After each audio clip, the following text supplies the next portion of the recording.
Tim, it's always the same end time. It's that early part of May, and it's just over, regardless of when it all started.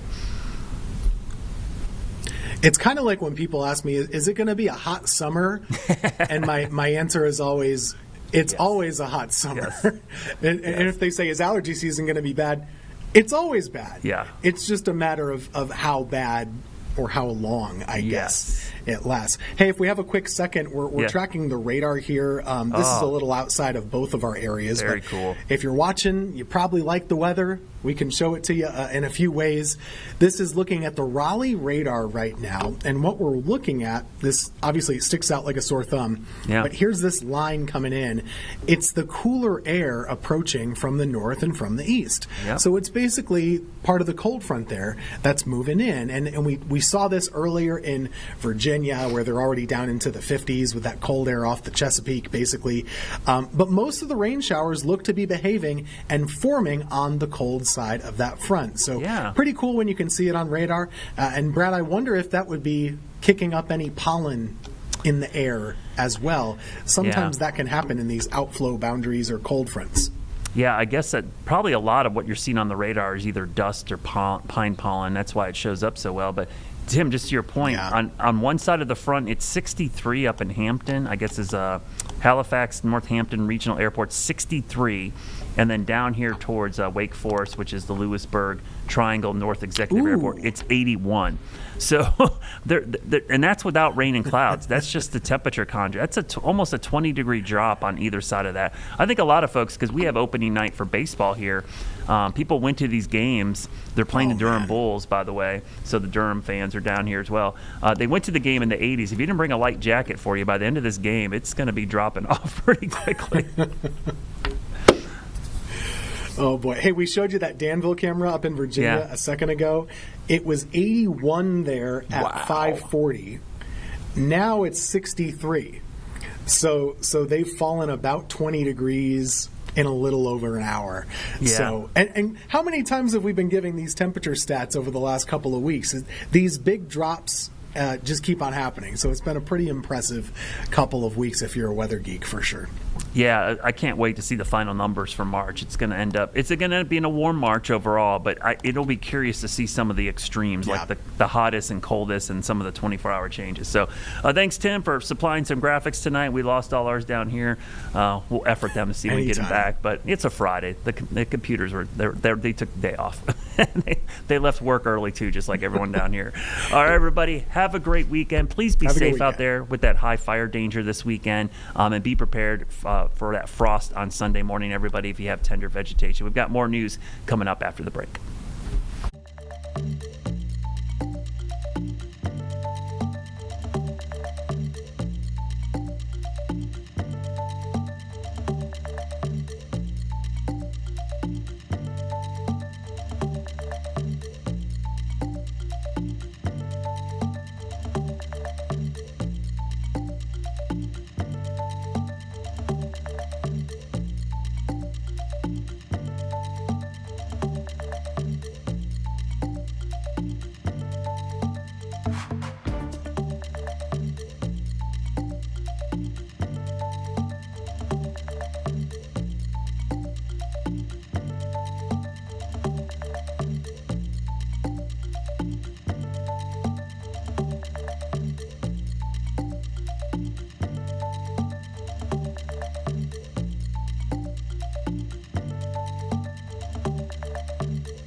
Hey guys, welcome to our show here on WCNC Plus inside the Impact Studio.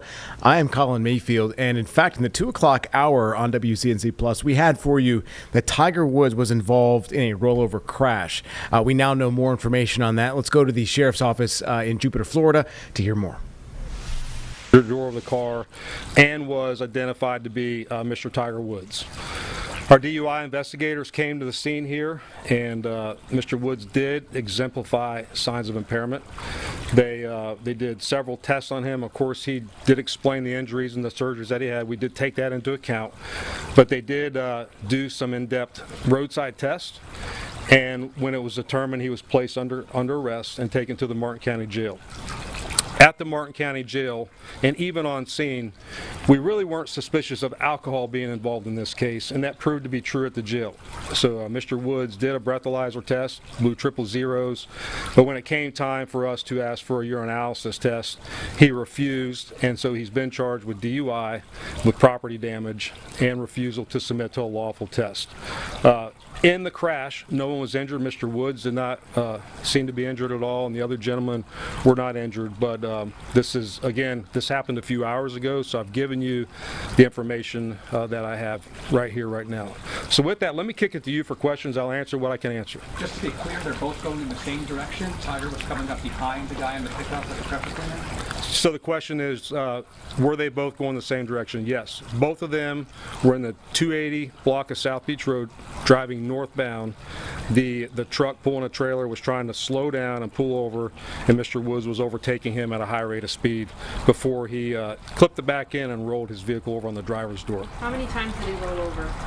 So the question is, how many times did he roll over? The answer is he didn't roll completely over. The truck rolled to the driver's door and then just slid northbound up the road. And again, we'll provide you some photos of that. I know you said you don't know the exact speed. You said high rate of speed twice now. Is there a way just to give us a general idea of how fast? You mentioned before, it's a Right. two-lane road. You can't drive very fast on that road. So the question is, can I give you a general idea of how fast? And the answer is I can't, but I can tell you this, it's a 30-mile-an-hour speed limit. And when I show you the photos, they kind of speak for themselves. You can see where he clipped the back of the trailer, you can see where he rolled, and then as he decelerates, sliding down on the driver's door of the vehicle, you can see that he slid for a pretty decent a space before he came to a stop. Yes, sir. Was he cooperative as far as what his schedule was today, what he was doing? Was he did he speak to you guys what his activities were today? So the question was he cooperative with us? The answer was he is cooperative, but he was not trying to incriminate himself. So he was careful in what he said and didn't say. And when it came time again for the test, the urine test at the jail, he stopped that. Let me go back to one thing. There is a Florida state statute that requires us to keep people incarcerated for at least 8 hours post a DUI arrest. So he's in our jail. He will be there for at least 8 hours from 3 o'clock for at least 8 hours, and then he'll be released on bond if he posts bond. Thank you. Injuries to the driver who was pulling that pressure washer. So the question is injuries to the driver pulling the pressure washer. The answer is no injuries to him. He was fine, thankfully. You said that breathalyzer came out with zeros. It was a urine test. Question is breathalyzer was 0 and it's a urine test. The answer is yes. So on scene, we had DRE experts evaluating him, and they believed from on scene that he was not impaired on alcohol. They believed it was some type of medication or drug. And again, at the jail, he cooperated with the he cooperated with the breathalyzer, and then the urine he wanted no part of. Is there going to be any testing afterwards? What's the procedure with that to verify if he was under something? So the question will there be any follow-up testing? The answer is no. He has a right to refuse that test. There is a Florida statute which he will be charged with for refusing to take that test, but we will never get definitive results as to what he was impaired on at the time of the crash. Is that also a felony? Refusing to take the test? The question is it a felony? The answer is no. Both charges are misdemeanor charges. Is he being given preferential treatment in the jail because of who he is? The question is he getting preferential treatment in the jail because of who he is? Let me go back to the simplicity of this. We're the sheriff's office. we know we arrested a high-profile figure. I'm not trying to dramatize, but it doesn't matter who you are. If you break the law, we're going to follow the law. That's a really easy path to take. Now, as far as being in the jail, we're going to make sure he's safe. We're not going to put him in general population. He's not going to be with other inmates that can hurt him or try to capitalize on what he did. He'll pay the price, but he's not going to pay the price by getting punished in jail. Was there any drugs or medication or alcohol found in the car? The question is, was there any drugs or medication in the car? The answer is no, there was not.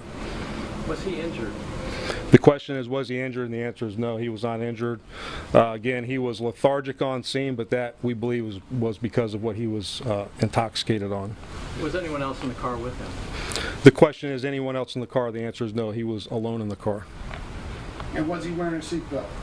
The question is, was he wearing a seatbelt? And the answer is, I don't know. I'm not sure. We know he crawled out of the passenger door prior to law enforcement arriving. We can determine that based on looking at the car. I just don't know the answer. Anyone else injured in the area because of the crash or the rollover? The question is, anyone else injured because of the rollover crash? And the answer is, thankfully, no. This is a small 2-lane road. Again, I'm going to show you the photos. Had there been somebody moving in the opposite direction, we would not be having a conversation saying there was no injuries. This could have been a lot worse. Is that all? Sheriff, thank you. Thank you all. Thank you. All right, folks, pretty quick press conference. As you heard, more to come from this. We'll take a 2-minute break and come right back.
Welcome back, everyone. The president actually setting up a new website today. He might actually talk about that in this next press conference. Apparently, onlyfarmers.com is being put out by the White House. In fact, it was a tweet that I saw today showing that farmers are doing well across the nation in regards to some reports that farmers are actually struggling here in the United States. Let's listen into the president right now. I'm thrilled to welcome all of you to the South Lawn for the single largest gathering of American farmers that the White House has ever seen, has ever had. And rain or shine, and you don't mind rain, shine. The one thing about farmers, they don't care about that weather. They get out there, it makes no difference. But rain or shine, no one is more grit or greater spirit than the American farmer. We love the American farmer. I just gave you $12 billion. I don't know if you know that or not. You make enough money, it doesn't matter to you, right? But we just provided $12 billion, right, Brett, for the American farmer. You think Biden would have done that? No, he wouldn't have done that. We're delighted to be joined by Secretary of Agriculture, who's doing a fantastic job, Brooke Rollins. Brooke, thank you very much.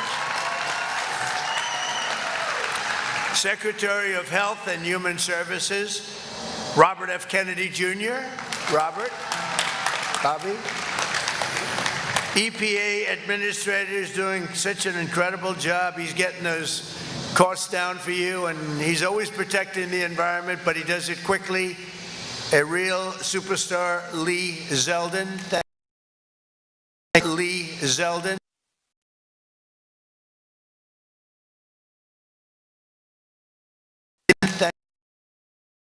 Lee Zeldin.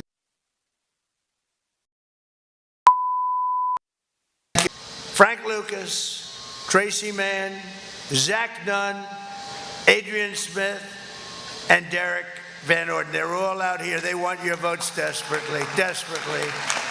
They're only here for your vote. You know that. But they're here because actually they did a great job. Those were people that were the most, I would say, the most aggressive for the farmer, which is what we want. Other than me, they were right in there. I was more aggressive than any of them. But also with us is the CEO of Tractor Supply, Hal Lawton, who will soon open the company's 2,500th store in honor of America's 250th. Hal, thank you very much. It was great to meet you at the Oval Office 2 minutes ago. I also want to thank the president of the American Farm Bureau Federation, Zippy Duval. I've known Zippy for a long time. Zippy's been with me right from the beginning, right, Zippy? From day one, he liked Trump. He said, well, I don't know, but I just had a good meeting with him. I'm gonna go with Trump, right? That was in 2015. And very special thanks to the proud young parents of two beloved American institutions, Future Farmers of America and 4-H. Two great ones.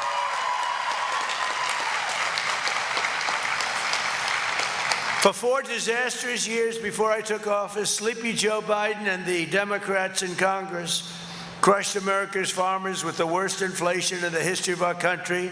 Prices were going through the roof. So bad, it was so bad what they had done to our country, and by the way, in so many other ways too, borders and everything else. But they crippled the American agriculture industry with brutal restrictions and failed to negotiate even a single new trade deal on your behalf. Not one trade deal was negotiated on your behalf during the Biden administration, and we happen to be the exact opposite. We have so many trade deals, we don't know what the hell to do with them. We need more lawyers.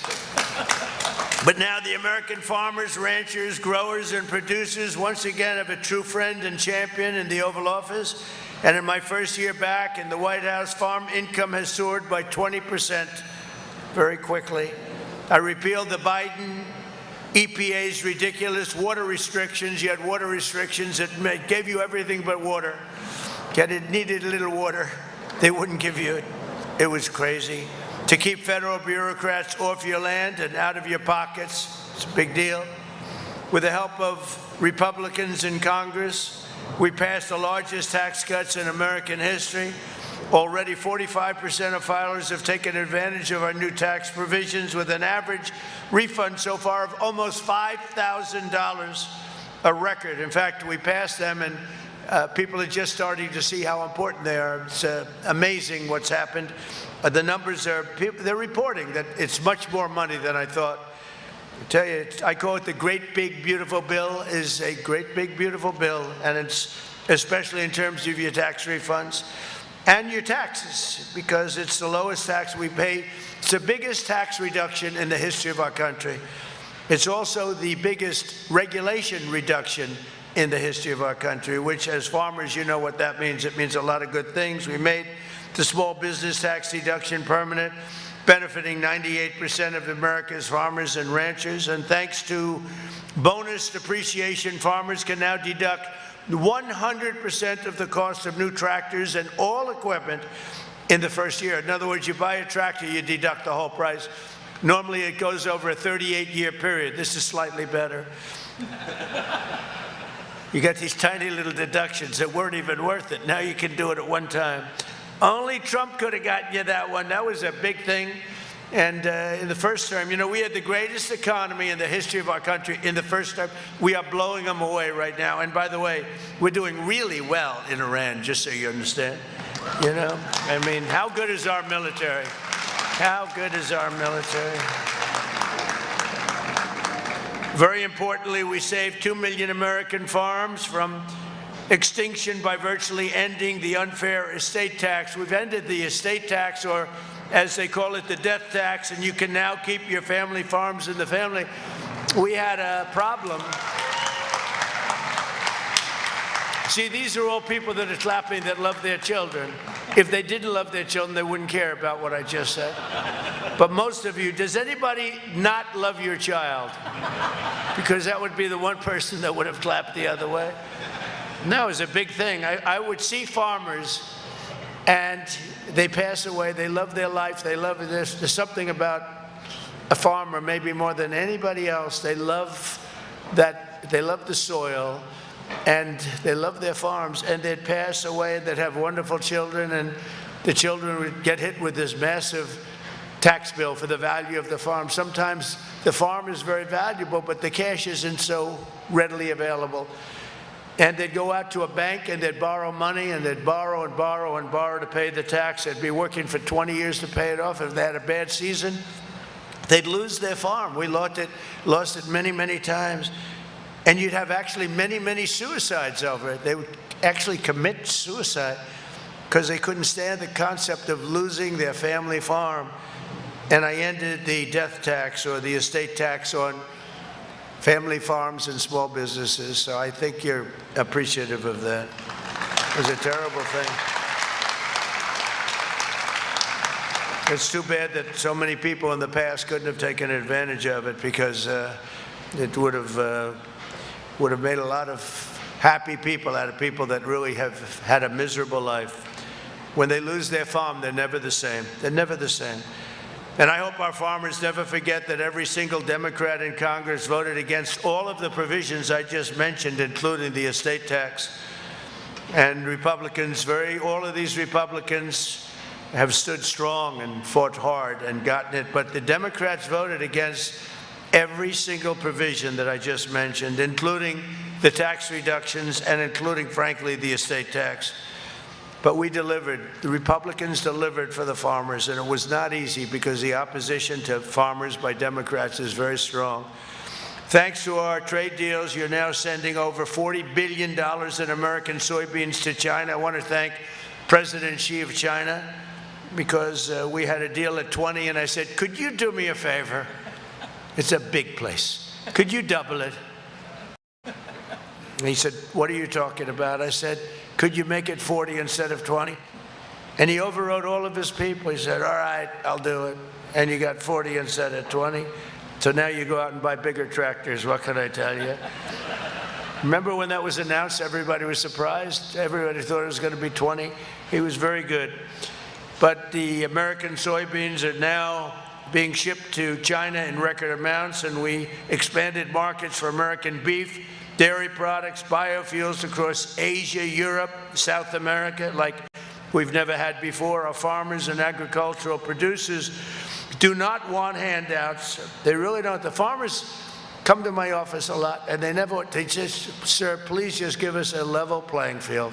Others want more than that. They want everything.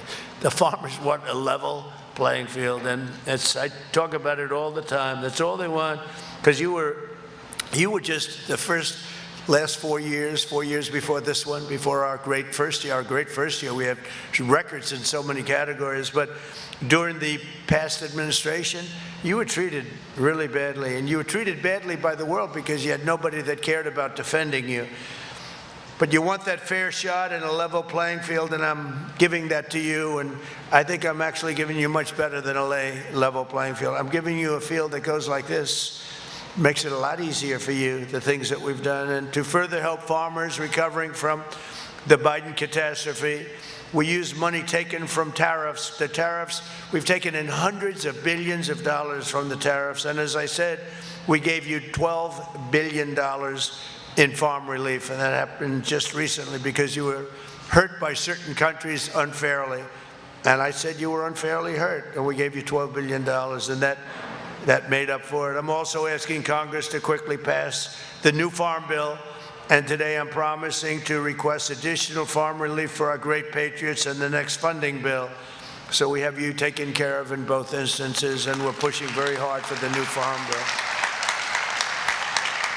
The Democrats fight us. I don't know what's, the Democrats fight us on farm bills, and they always have. They are not your natural politician. Any farmer that votes for a Democrat is crazy. They are brutal on the farmers. One of the Americans benefiting from our policies and new market access is Joel Vyrek, a fourth-generation farmer from Woolwich Township, New Jersey. Joel, he really has a great story to tell. Please, Joel, come up and tell that story.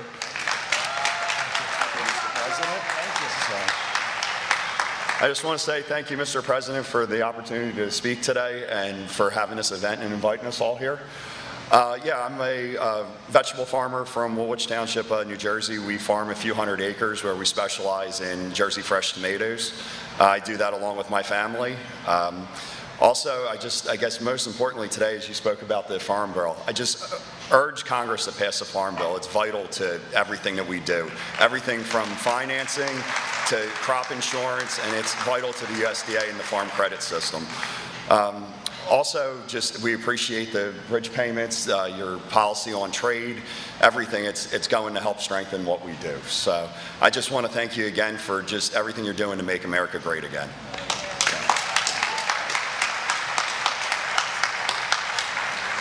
You know, while I'm up here, I'm looking around. I love construction. You see all those nice Caterpillars and John Deeres. We have a lot of John Deeres. That's a big dig. And we're building a ballroom for 150 years. They haven't, they've wanted, every president said, could we have a ballroom, please? A room where you could have a lot of people. So when the president of China, France, when somebody comes over from the UK, including the King, we have the King coming over very shortly, and King Charles, so we can have like a large room, because the White House is incredible, but it was never had a ballroom.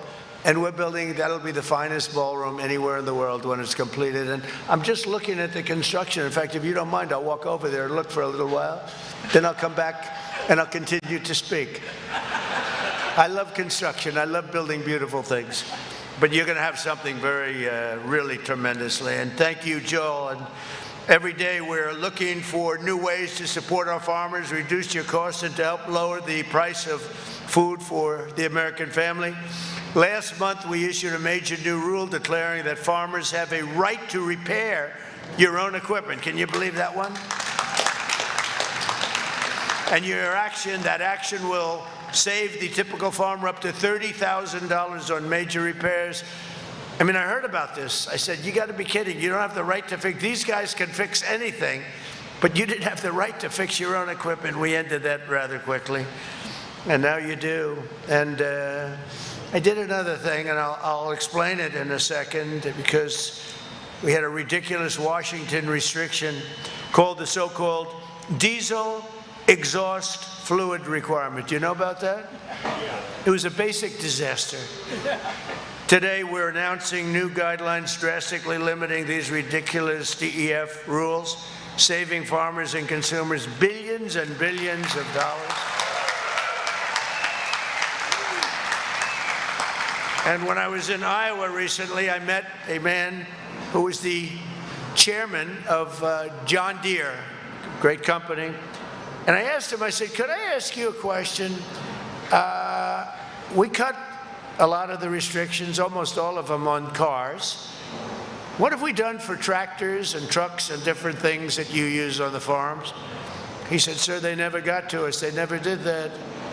I said, well, we're going to have to, that was about 2 months ago. We've worked very hard, and Lee is working on that. It's a top priority. I told him, Lee Zeldin, a top priority. So when you buy a tractor today, you spend 50% of your time fixing the environmental impact statement garbage that's on the tractor. In fact, I buy a lot of things that having to do with farm equipment, where I own clubs and other things. And I said, give me 10-year-old equipment. Do you have any 10-year-old equipment that hasn't been used yet? And whenever they had it, I would buy it, because it was much better than the new stuff, which has so much environmental nonsense on it that it ends up costing thousands of dollars more to produce, and it doesn't work well. Too complicated. And then you'll get somebody that is a farm worker, and he's looking at heavy computerized environmental equipment, and you have where the tractor will turn off if the environmental equipment isn't working. It was an automatic turn off. It did absolutely nothing for the environment. It cost you $6,000, $7,000, $8,000 a machine. And to save fuel, many of you are working over massive deposits of fuel. To save a quarter of a glass of fuel, this much, just a little bit, they'll have 2 extra computers in it that never worked. And I said to the head of John Deere, is this a good thing or a bad thing? He said, sir, you have no idea how bad it is. It's made our tractors so complicated. You need a major degree from MIT in order to turn on a tractor. We want to go back to the old way, sir. And I said, I agree with you 100%. And we are working very hard and very quickly to get rid of the horrible chains placed on tractor suppliers. That's a beautiful tractor. That's a gold tractor. Somebody had me in mind. What's that all about? That's a hell of a tractor. I'm looking at this. That's a good one, too, red, white, and blue. But somebody really hit me with that one.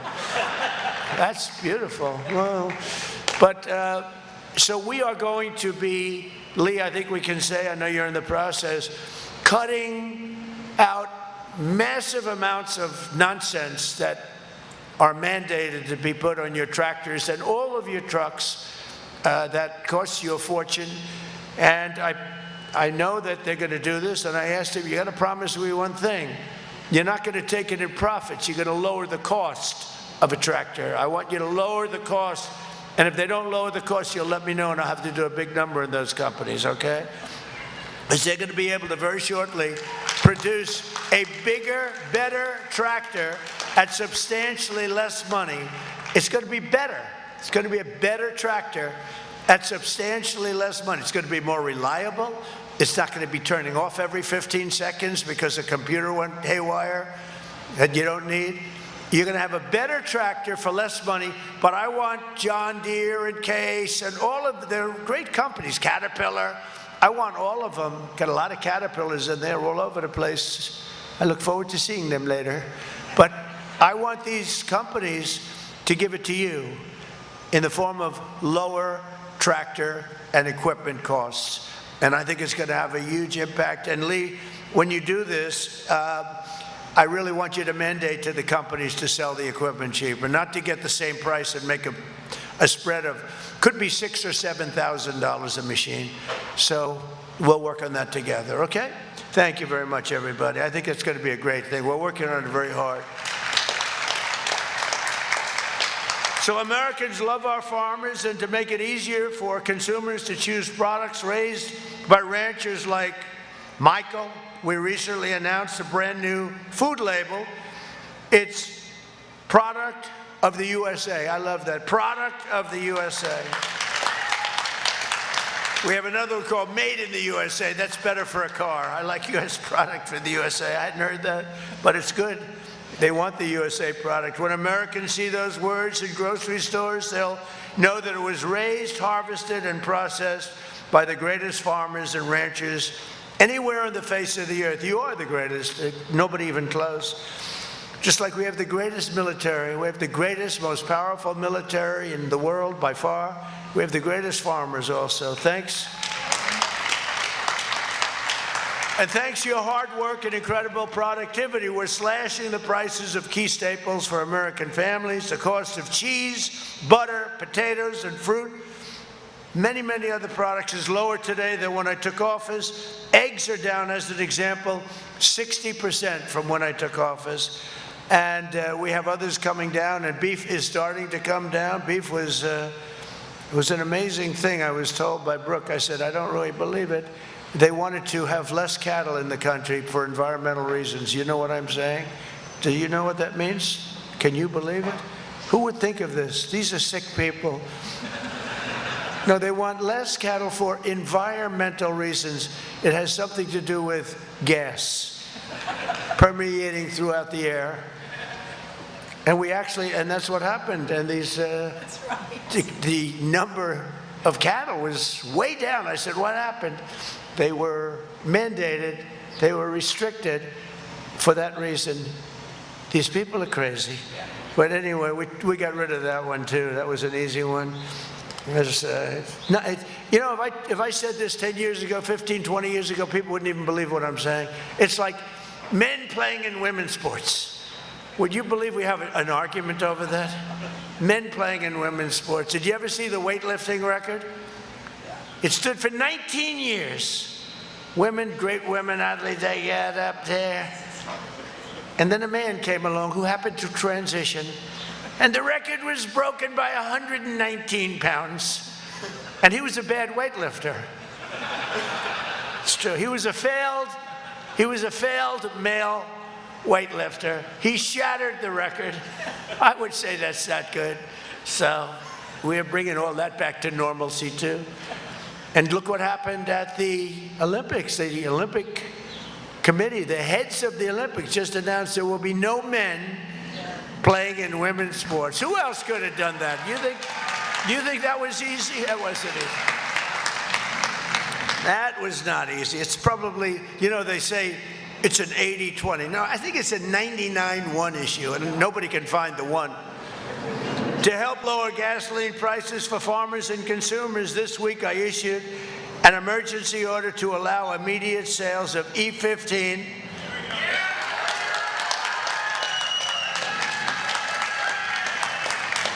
and just as I promised in the campaign, I'm seeking congressional action to allow E15 all year round, okay?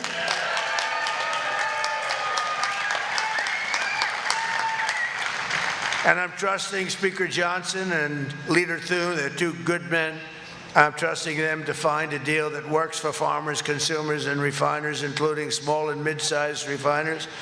And they're going to send me a bill, and we should be able to get that done. We've worked with the refiners before, and then we're going to get that done. Today, I'm also announcing a dramatic update to the renewable fuel standards for 2026 and 2027. A big problem. What they've done to you is, and the country, what they've done to the country is just incredible. The environmentalists, I mean, they are terrorists. They were terrorists. I call them the environmental terrorists, and will now be requiring the highest volumes of renewable fuels in history. These new standards will generate over $10 billion of rural economic benefit, create an estimated 100,000 new jobs, and massively increase our nation's energy supply. It'll come right out of the farms. In addition, to help bring down grocery costs even more, today I'm pleased to announce that the Small Business Administration, that's Kelly, is opening up massive new loan guarantees for farmers and food suppliers, including vegetable farmers, grain farmers, and seed farmers, cattle, pig, and poultry producers, grocery wholesalers, and many more. So if you're in the industry, Kelly, you better get ready. You're going to be inundated, right? It's the first time that's happened. And you know, when they say she's the head of small business, when you add it all up, it's got to be the biggest, it's like the biggest bank in the world or something. It's nothing small about it. But you'll do a job, Kelly, right? Help them out, right? From Texas to Kansas, from Iowa to Idaho, and from Minnesota. Did I hear Minnesota? How is Minnesota doing? What's going on? What's going on in Minnesota with that crazy governor, that crooked, corrupt governor? How about the Attorney General? Do you think he's a dirty cop? You think he's a dirty cop? All right, we'll get Minnesota back. We'll take it back from Somalia. Now, do you believe these people come from Somalia? They have nothing. It's not. They come. Somalia is considered the worst country. It's not even a country, like the worst country in the world. The worst. They come over here, and they steal $19 billion. We'll get it straightened out. It's happening. Our vice president is in charge of a new division. It's called the Fraud Division. You know, if we straighten out half the fraud that took place in this country over the years, we'd have not only a balanced budget, we'd have a big surplus. So we're going to get it done. We're going to get it done. But from Minnesota to Mississippi, we're lifting up our hardworking farmers and ranchers and growers, and we're putting more money in American pockets. We're going to prove that the golden age of American agriculture is right here and right now. And I want to ask, just if you would you come up and say something? Because I'll tell you what, come on over here. This is a great farmer. Would you just tell your quick story, please? Yes, sir. Thank you, Mr. President. My name is Michael Cliver, and I operate my family's ranch in Westfield, Pennsylvania, Doble Circle D Farms. And the work that you guys have done, it's unexplainable how big it is for the American farmer and the next generation that don't have to headache and don't have to worry about the death tax.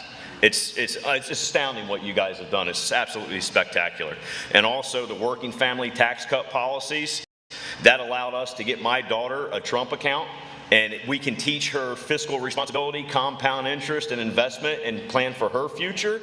And it's just absolutely astounding what you have done with that. Also, your energy policies. Up in Potter and Tioga County, Pennsylvania, the gas companies are leasing mineral rights again, actively, and that's putting money back into the farmers' pockets up there, too. So for all that, I applaud you and thank you, Mr. President. Thank you very much.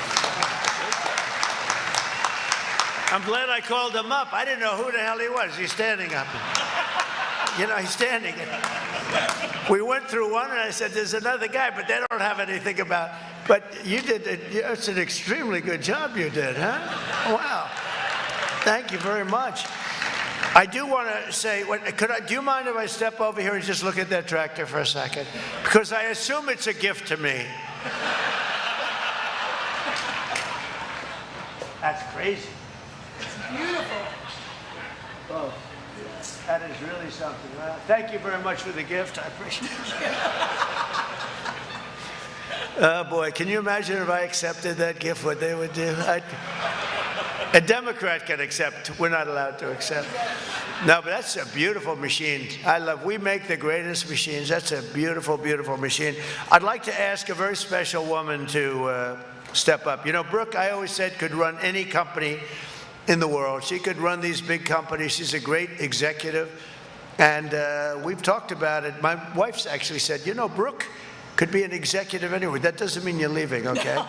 But when I had a chance, I said, what about Department of Agriculture? I had no idea that she has like a PhD in agriculture. She went to school in agriculture. I would have put her there even if she didn't. But she's so highly trained, and she loves it, and she loves the farmers just like I do, and ranchers and everybody else having to do with this very special world that you live in. And Brooke has really been a star, and I want to thank you very much and say a few words. Thank you, sir. Thank you. Oh, my goodness. Sir, the first thing I want to say is when we had that unexpected conversation about this job, November 21st of 2024. I've often said that sometimes you have plans for yourself, but then God and Donald Trump redirect your plan. 1 year in, I can't tell you the honor, the joy, the blessing of getting to fight every day. There is no better job than this. Even President, I believe, there is no better job than being your 33rd Secretary of Agriculture. And Mr. President, thank you for your trust. It's just incredible. Not in our lifetime. The President and I on our walk over here, we're talking about how the farmers, the ranchers, rural America, we are your people, sir.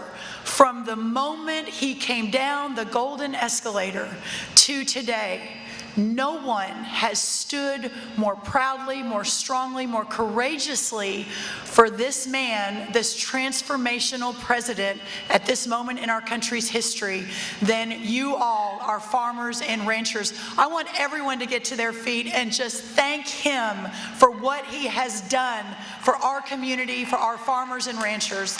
He's the best, the best. Yeah. Never cry in trouble, but yeah, so grateful. So grateful. A couple of other really special people. I know we have some friends in from Pennsylvania. We have some amazing Amish farmers. And I started thinking, I maybe shouldn't do this because I don't think they like the recognition, but they drove all the way here. If they're willing to stand up, let us thank you for making such an effort and your wonderful support for our president. I was told that even a new dress was made for this event, and I know this is out of the box a little bit for you and your amazing community, but I know on behalf of our Pennsylvanians and others, we're so grateful for you and your leadership. I also want to do a big shout out to Senator Hoeven, Senator Ernst, our congressman, Senator Ricketts, who fought so hard to get rural America in the one big, beautiful bill. You all deserve so much credit. It was the largest investment in rural America for our farmers and ranchers in American history. This man drove it, but you guys executed, and we're so grateful to you. So thank you. Thank you. Also, very quickly, my mom is on the front row. State legislator Helen Kerwin, thanks to Donald Trump, is doing remarkable work for us in Texas. My beautiful sister. We talked about, Mr. President, the future of farming with a faith born not of words but of deeds. You have the FFAers and the 4-Hers here. We're so glad you are our future, and we are so grateful. Thank you. And speaking of the FFA, sir, my ag teacher from 35 years ago came all the way from Glen Rose, Texas. Mr. Rosenbush, stand up. I love you. There were a few times he put me in the back of the bus for being too sassy, and we've come a long way, Mr. Rosenbush. God bless you, and thank you for everything you mean. Listen, everyone, the president did it so well. What we inherited when we came in just over a year ago, we left with an agricultural trade surplus when we walked out of here in January of 2021. We came back with an agricultural trade deficit of $50 billion. Not one new trade deal under the Biden administration. When we left, the cost of inputs were 40% less for our farmers and ranchers than when we came back 4 years later.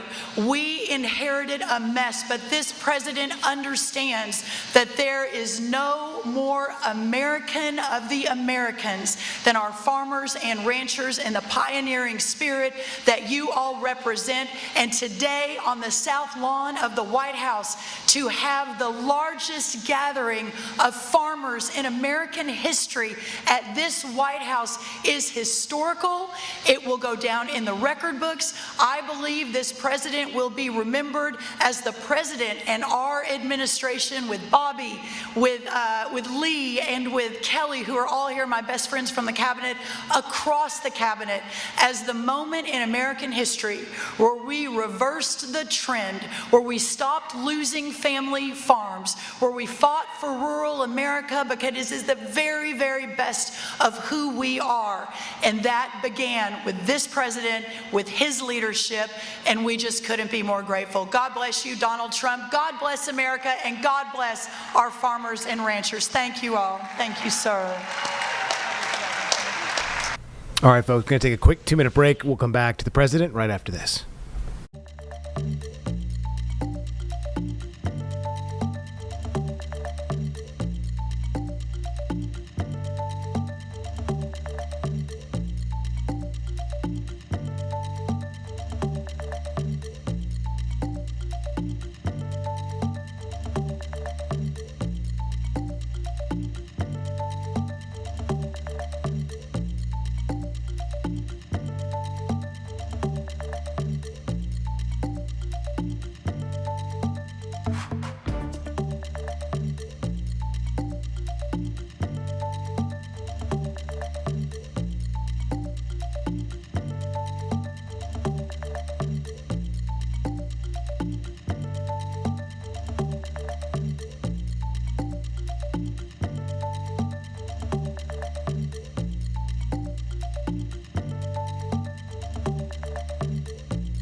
All right, folks, we are back. We're going to go to Secretary of State Marco Rubio discussing the Iran war and other things right now. We had really good meetings. I mean, obviously, it was an opportunity to talk to our allies on the G7 and outline the perspective of what we have going on with Iran. In particular, we talked about a lot of things, but obviously in the Iran operation. And we're very clear, as we've been from the very beginning, the objectives of this mission have been clear from the very first night the President announced it. We're going to destroy Iran's Navy. We've destroyed their Air Force. We're going to basically destroy their ability to make missiles and drones in their factories. And we're going to substantially, and I mean dramatically, reduce the number of missile launchers so that they cannot hide behind these things to build a nuclear weapon and threaten the world. As the Department of War has consistently outlined, we are on or ahead of schedule in that operation and expect to conclude it at the appropriate time here in a matter of weeks, not months, and the progress is going very well. Obviously, we have some work to do. We have to finish the job, and we are finishing that job. I did describe to our allies, however, that immediately after this thing ends, we're done with our objectives, one of the immediate challenges we're going to face is an Iran that may decide that they want to set up a tolling system in the Straits of Hormuz. Not only is this illegal, it's unacceptable, it's dangerous to the world, and it's important that the world have a plan to confront it. The United States is prepared to be a part of that plan. We don't have to lead that plan, but we're happy to be a part of it. But these countries have a lot at stake. Not just the G7 countries, but countries in Asia and all over the world have a lot at stake and should contribute greatly to that effort to ensure that neither the Straits of Hormuz or frankly any international waterways should ever be something that's controlled or tolled by a nation state or by a terroristic government like the one that exists in Iran today in that radical clerical regime. So there seemed to be a lot of buy-in to that concept. There's a lot of work happening right now. The UK has played a prominent role in bringing that together, but other countries as well. And there seems to be a lot of acceptance of all that. And our allies and partners here, at least to me, seem to be appreciative of updates on our operation and an understanding of what lies ahead over the next few weeks. Okay? So, those couple of weeks, how seriously is the United States considering deploying ground troops? And in those couple of weeks, what exactly will you be doing? I won't discuss military tactics. I don't think anyone in our system is going to talk to you about what we have planned or what we intend to do, and there's obvious reasons for it. But to the extent it has to do with like military tactics and plans, I would refer you to the Department of War, and the Department of War is probably going to tell you they can't tell you anything. So other than to say that we have objectives, I've told you what those objectives are, and we are very confident that we are on the verge of achieving them very, very soon.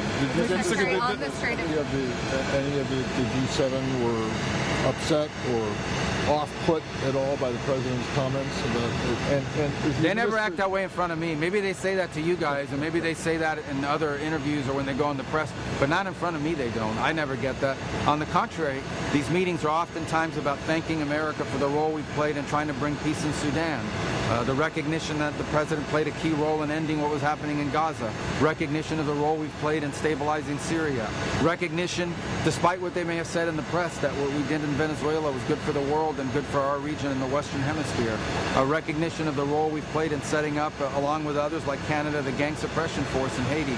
So, and appreciation for the mediating role we've tried to play in this war between Russia and Ukraine. So I don't know. I mean, you guys ask me these questions like if I go into these meetings and these people are angry, nobody there screams or raises their voice or says anything negative. And if they did, I would remind them, but I don't need to, but I would remind them of the role America's played over the last year. Has been a very productive role and very helpful to them. And I would just say this, and I said this yesterday, I'll say it again now. Iran is governed, not the Iranian people. The Iranian people are phenomenal people. They deserve way better than what they have, which is a radical Shia clerical regime that has basically taken that country's wealth and used it not to build roads and bridges, not to build healthcare systems or universities, not to build a better, more prosperous country. They've used the wealth of that country to sponsor terrorism, build rockets, build drones, build missiles, build sea mines. That's what they've done with it, and try to kill people all over the world. And this has to be dealt with. That country was a threat for 47 years. Okay? That regime has been trying to kill and has been killing Americans all over the world for 47 years. We have a president that was not going to allow that to continue unfettered. So when we are done, Iran was already weak. When we are done with them here in the next couple weeks, they will be weaker than they've been in recent history, and they will not be able to hide behind those weapons to break out and get a nuclear weapon, which would be crazy. For these people to ever get nuclear weapons would be crazy. Look what they're willing to do with the weapons they have now. They hit embassies, they target hotels, they try to kill civilians, they splash out at all their neighbors. Imagine if these radical lunatics had a nuclear weapon to threaten the world with.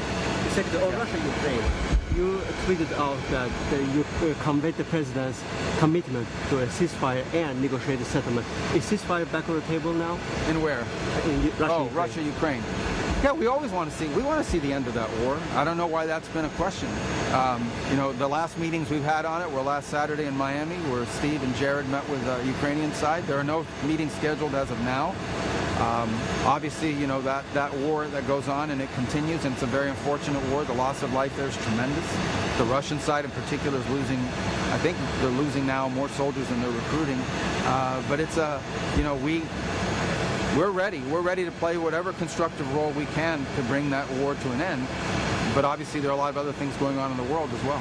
Mr. Secretary, on Russia, Ukraine, there were reports that the U.S. was going to divert some weapons for Ukraine in the Pearl system to help make up for the munitions expended in the Middle East.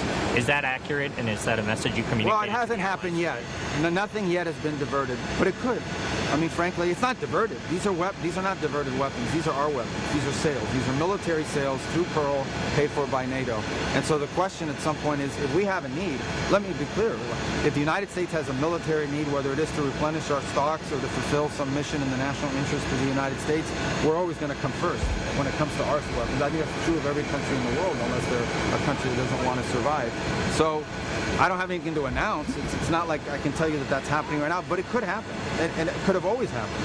If we need something for America, and it's American, we're going to keep it for America first. But as of now, that has not happened. So far, Pearl's been unaffected by this operation. Have you seen an increase in Russia's support for Iran in this war? And why was now an appropriate time for sanctioned Russian lawmakers to come to the U.S.? Why? Well, that was scheduled previously. Not all of them were able to come, only 4 I think we authorized to come. We still think, let's separate two issues here. Russia is still a powerful country with nuclear weapons, and it is important for nuclear powers to have some engagement at the governmental level, just like we do at the diplomatic level. I don't think that was a major concession in any way, shape, or form. What was the first part of your question? Has there been an increase in Russia's support to Iran? Look, I'm not going to, let me put it to you this way. There is nothing Russia is doing for Iran that is in any way impeding or affecting our operation or the effectiveness of it. That's the best way that I can put it. So did the U.S. tell Zelensky that security guarantees depend on withdrawal from Donbass? That's a lie. And I saw him say that, and it's unfortunate he would say that because he knows that's not true, and that's not what he was told. What he was told is the obvious. Security guarantees are not going to kick in until there's an end to a war, because otherwise you're getting yourself involved in the war. Okay, what is the security? All right, folks, we have some breaking news that we've been learning about over the last 10 minutes or so. And in the last 30 minutes, there's been a ground stop at all D.C. area airports. That includes DCA, IAD, BWI, even stretching down into Charlottesville, Virginia as well. And they believe, let me pull up some information on this, that most of these mid-Atlantic airports are having a problem with the regional control facility. So this is impacting their operations on the ground. There was actually a review or a summary sent out, I should say, about the air traffic control evacuation that just happened, and it's halting these flights across multiple East Coast airports. So this is what they sent out. An air traffic control facility handling Washington, D.C. airspace was evacuated, triggering a full shutdown and widespread flight disruptions. Ground stops issued for Reagan National, Dulles, Baltimore, Washington, Charlottesville, and Richmond airports, causing delays for incoming flights. The cause of the evacuation is still unconfirmed, and the FAA and NTSB are obviously monitoring the situation at this time. But again, it's impacting 1, 2, 3, 4, 5 different airports in the Virginia area and really around D.C. in and of a whole. And it seems like the FAA is watching this. Their status page shows that the ground stop will run at least until 8 p.m. So we got 5 more minutes, and then we'll see where things are at. We'll continue to update the situation and watch this in real time. Going to continue to go back now to Secretary of State Marco Rubio right now.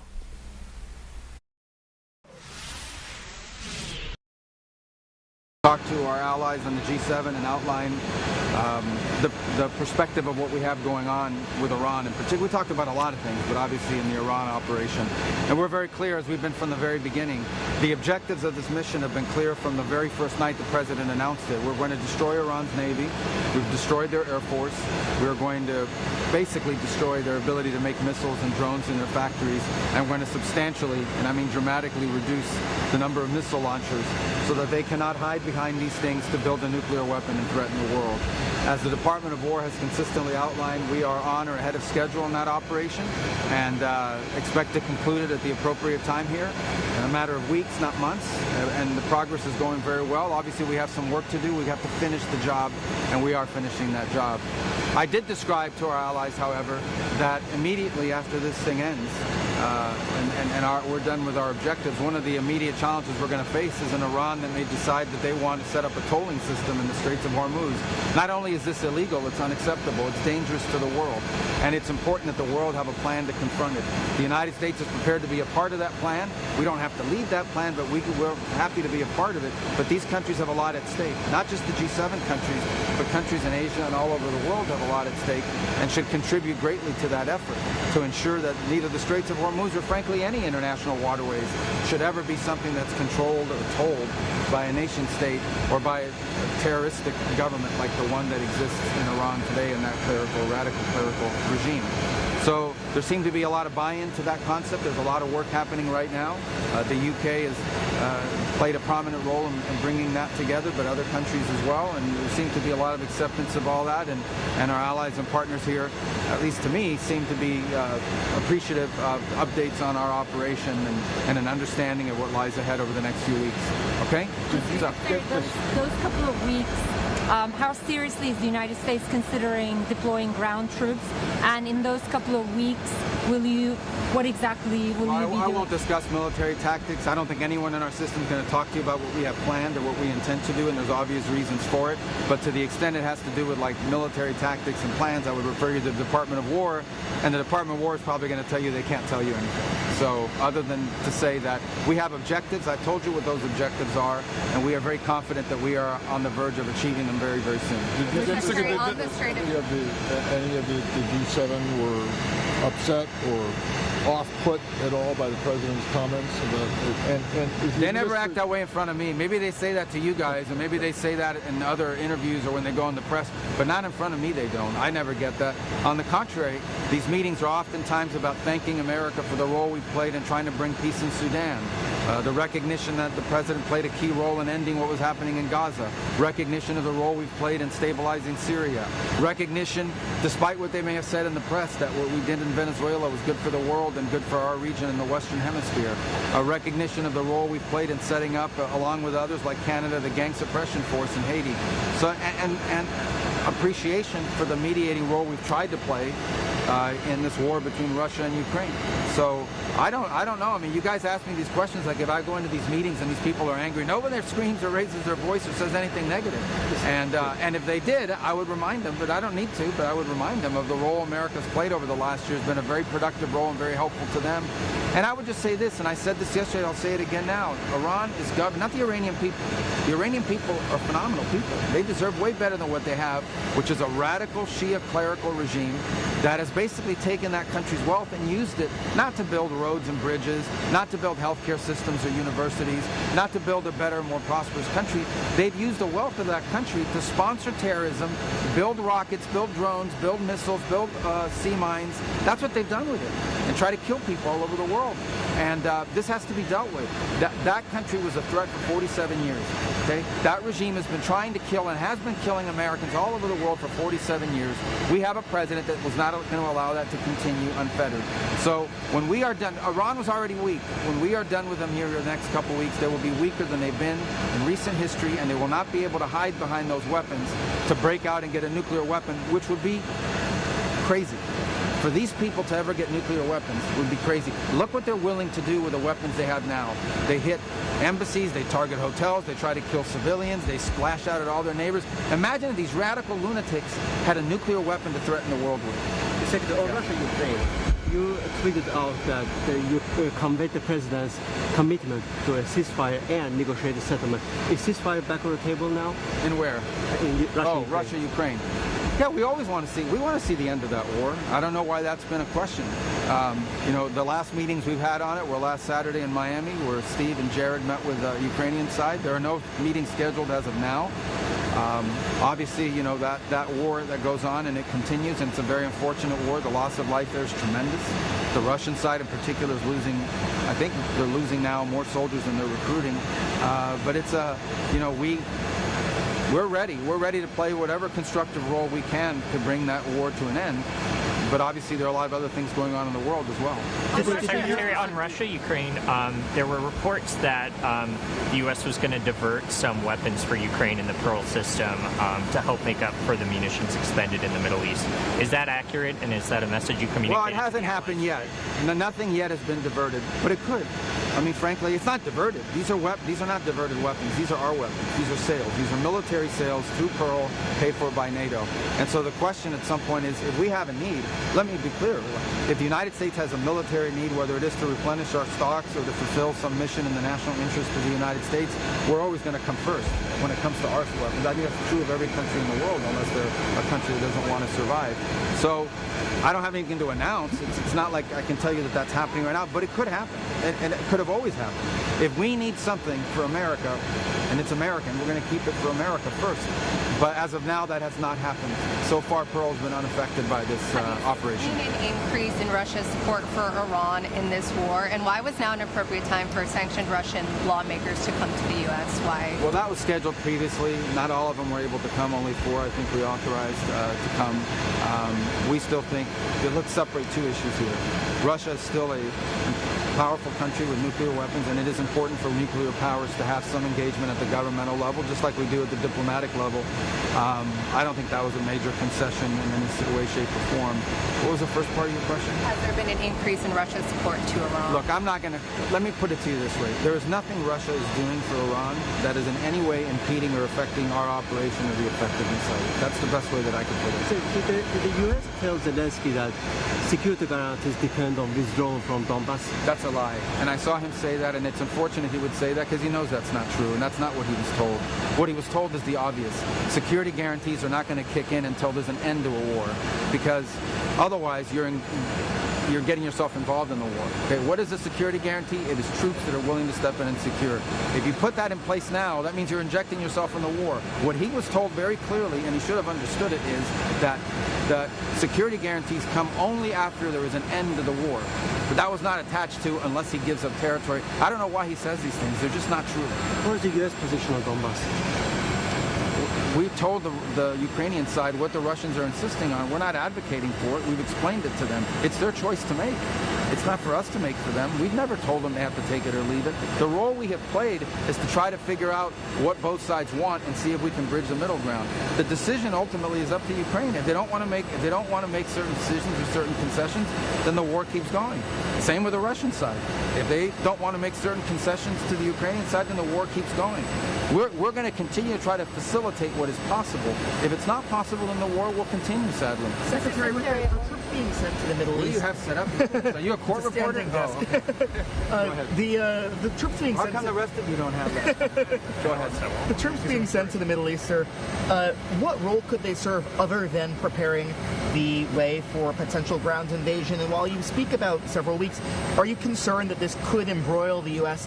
in the kind of prolonged conflict, that President Trump came to office promising to avoid? This is not going to be a prolonged conflict.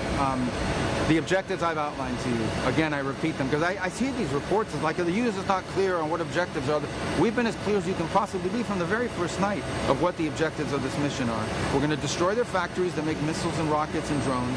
We're going to destroy their Navy. We're going to destroy their Air Force. And we are going to significantly destroy... All right, folks, going to take a quick 2-minute break, and we'll come back to the Secretary of State right after this.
All right, welcome back, everybody. Going to go back to Marco Rubio speaking on a lot of things here. Let's go to this right now.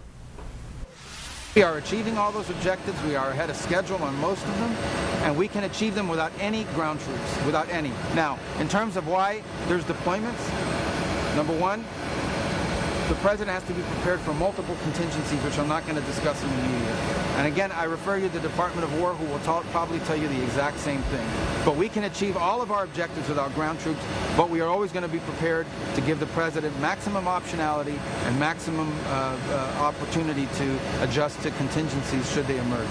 Mr. Secretary, on Cuba, 2 questions. So, for decades, you have been a proponent of regime change, but now there seems to be a sense that perhaps President Trump would be happy with a win, which would only entail an economic deal. So you said there's a sense. Where do you get that sense from? Well, there's a lot of reporting that there's a lot of fake. All right, no. Any reporting on Cuba that you didn't get from me or the president is a liar, because they're the only people working on it. You still want regime change? I'm just warning you guys. All these sources that are pitching you on Cuba don't know jack. Okay, they're not in the mix. Okay. I promise you, they don't know what the hell's happening. Regime change, or would you be okay with an economic deal? What do you mean an economic deal? Look, Cuba's economy needs to change, and their economy can't change unless their system of government changes. It's that simple. Who's going to invest billions of dollars in a communist country? Who's going to invest billions of dollars in a communist country run by incompetent communists, which is even worse than communists? The only thing worse than a communist is an incompetent communist. And so their system of government has to change, because they will never be able to develop economically without those changes. Economic change is important. Giving people economic and political freedom is important, but they come hand in hand. They come together. Is there a deal? I don't know why there's any confusion on that. Is there a deal for you where the Castro family remains in place, and that's not about the Castro family? It's about a system of government and a regime that doesn't work. Guys, a couple things on Cuba. I didn't come all the way to France to talk about Cuba, but let's talk about Cuba. It's perfect. I'm happy to do it because we actually talked about it in the G7. So it's actually no, of course not. Plus, we talked about it in the G7. Okay, everybody talks about these blackouts. Cuba's been having blackouts all of last year, all the year before. There isn't a naval blockade surrounding Cuba. The reason why Cuba doesn't have oil and fuel is because they want it for free. And people don't give away oil and fuel for free on a regular basis, unless it was the Soviet Union subsidizing them or Maduro subsidizing them. They just don't do it. They may get a shipment here or there now and then, but not enough to sustain their country. Okay, so the reason why they're having that's why they don't have fuel. And the reason why they're having blackouts is because they have equipment from the 1950s and 60s that they never maintained or kept up. Okay. But ultimately, the reason why Cuba's a disaster is because their economic system doesn't work. It's a nonsensical system. And the people of Cuba are suffering because of the decisions, because of the unwillingness of the people who govern that country to make the changes that need to be made so they can join the 21st century. It is sad that the only place Cubans can only be successful if they leave the country. That's a very sad thing. You see Cubans go all over the world and find success except in Cuba. That has to change, and for that to change, you need to change the people in charge, you need to change the system that runs the country, and you need to change the economic model that it's following. That's the only way forward if Cuba wants a better future. We've expressed that clearly and repeatedly over many years, and maybe now there's an opportunity to do it. We'll see. Secretary, going back to Iran, is it your understanding that they'll convey their response to the 15-point plan today, and are you looking for anything in particular? We haven't gotten it yet. We haven't gotten it yet. Look, we've got messages. We've had an exchange of messages and indications from the Iranian system, whatever's left of it, about a willingness to talk about certain things. We're waiting for further clarification about who is it that we would be talking to, what will we be talking about, and when will we be talking. I don't have any news for you on that yet. It could happen at any moment. It could happen today. It could happen tomorrow. We're not predicting it. We're going to continue with our operation. Signal that they're still serious in your all's view. Well, I mean, signal is they call you and say, these are the people that speak on our behalf now. This is what they're allowed to talk about, and this is when we're prepared to meet to talk further. That would be a signal. But in the meantime, we continue with our operation, a very successful operation. Every single day, Iran gets weaker and weaker. The Department of War is doing a tremendous job of weakening that regime and its ability to lash out against its neighbors and threaten the world. Can I ask you about the European response to what what was presented today in terms of? Well, we had a good. I mean, I'm happy about. There was seemed to be agreement in that room that we need to be ready to do something. I mean, I think. But is it okay? Is it okay with you guys if they don't come in and do anything until after? Well, we don't. No. Hold on. We're not asking for anybody's help on this war. The president's been clear. We're not asking for anybody to join the war. We're not asking for anyone to get involved in the war. We're not asking for anyone to get involved in this operation. We're not asking for that. We're not asking any country. We don't need it. We're doing it. We're doing the job, and we're ahead of schedule. So that's not what we're talking about. We're talking about this. There are some in the Iranian regime that are going around saying that they want to make the Strait of Hormuz tolling thing, they want to make it permanent. That's unacceptable. The whole world should be outraged by it. We're impacted by it a little bit, but the rest of the world is impacted by it a lot more, including many of the countries represented today here at the G7. And so if those countries are deeply impacted by it, all we've said is, you guys need to do something about it. We'll help you, but you guys are going to need to be ready to do something about it. Because when this conflict and when this operation ends, if the Iranians decide, well, now we control the Straits of Hormuz, and you can only go through here if you pay us, and if we allow you to, that's not only is it illegal under international law and maritime law, it's unacceptable. And that can't be allowed to exist. And so what we've said is that the countries that are most impacted by that should be willing to do something about it, and we'll help them. And that's what I said today, and I had a good reception to that message. Did you hear about the foreign minister, or the Iranian foreign minister, what he said at the UN Human Rights Commission, accusing the U.S. and Israel of genocide, essentially? The Iranian? Oh, okay. Well, he's an expert in genocide. They're experts in that because, they sponsor terrorism all over the world, and they've killed thousands and thousands of people. Look at the Middle East. Look at the Middle East, guys. Every problem in the Middle East tracks back to Iran. Hezbollah, Iran. Shia militias that are destroying and threatening Iraq, Iran. Hamas, Iran. The Houthis, Iran. Assad when he was in Syria, Iran. Everywhere you turn, they're behind all of it. They are a destabilizing, dangerous, evil force that had to be dealt with. They have to be weakened. Could I ask you about the West Bank? What's your level of concern about violence by settlers against Palestinians? Well, we're concerned about that, and we've expressed it. And I think there's concern in the Israeli government about it as well. I'm sure you've seen the reports that some of these individuals have also attacked security forces, Israeli security forces, in the process. So we're concerned about that, and obviously the president has expressed very clearly that he's against any sort of change in the status quo in the West Bank. Obviously, there's a lot going on in the world right now, but that is a topic we follow very closely. Will there be repercussions if these attacks continue against Palestinians? We've expressed our concern about it, and obviously I think the Israelis themselves have expressed concern. You've seen that some of these groups and individuals, maybe they're settlers, maybe they're just street thugs, but they've attacked security forces, Israelis as well.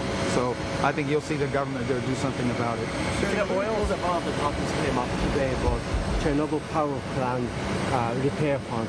Has the U.S. committed any funding? We have not as of yet. It didn't come up directly in today's conversations, but I know it's been a topic that's been talked about. We haven't made a decision on what we can contribute to that yet. Have we, on the temporary oil sanctions relief for Russian oil, I'm just wondering if those will truly be temporary, and what's the plan and time frame? Well, right now I think they expire April 9th or 10th. It's only about the oil that's in the water. So we don't have, that's not a permanent policy of the United States. Obviously we'll make adjustments if necessary given global conditions. But ultimately the president has not indicated his desire to permanently lift any of these sanctions. This has to do mostly with oil that's already out in the water and was either going to go to, for example, to China at a discount. Now it's just, that oil is going to be sold one way or the other. The only difference is, are more countries eligible to buy it to take a little bit of the strain off the global concern about what's happening in this operation. And then on the Strait of Hormuz again, I know it's there's been discussions of a potential multinational coalition after the conflict ends. I'm just wondering if any of the G7 countries you spoke to today gave any sort of early commitments that they would want their military. I think they all gave a commitment that they understood the necessity for it potentially, and that there would be a need to participate in something like that.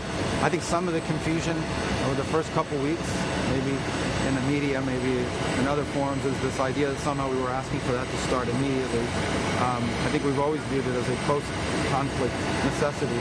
Look, I don't care what Iran says. The first few tankers that go through the straits after this operation is over, they're going to want an escort from somebody, or they're not going to be able to get insurance. So the world better step up. But we have a second problem, and that is, what if Iran decides, or whoever's in charge over there, whether this Ayatollah is alive or a new Ayatollah or whatever it is, what if they decide, hey, we like this tolling, we're going to start charging everyone to come through here, we're going to blow you up? The world better step up and do something about it. And so, especially the countries that most depend on the straits, rich countries, powerful countries, capable countries. So we'll be there to help. We're willing to be a part of that coalition, but we've encouraged others to sort of put it together. And many today signified not only that they understood that message and agreed with it, but they were working hard to make that happen. All right, it's getting cold. We're out. Let's go.